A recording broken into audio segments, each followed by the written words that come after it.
Απονομές επάθλων σφυροβολίας Νεανίδων. Τις απονομές θα κάνει ο κύριος Γιώργος Μητσίδης, γραμματέας του ΓΑΣΥΠ και αντιπρόεδρος της ΚΟΕΑΣ. Την τρίτη θέση εξασφάλισε η Καλυμάνη Ζωγραφένια του ΓΑΣΥΠ με επίδοση 41 μέτρα και 32 εκατοστά.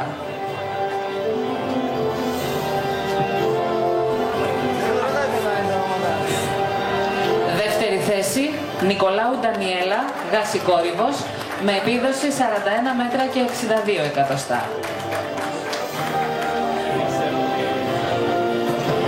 Νικήτρια στο αγώνισμα της σφυροβολίας Νεανίδων η Κυριάκου Χριστάλα του ΓΑΣΥΠ με επίδοση 41 μέτρα και 77 εκατοστά.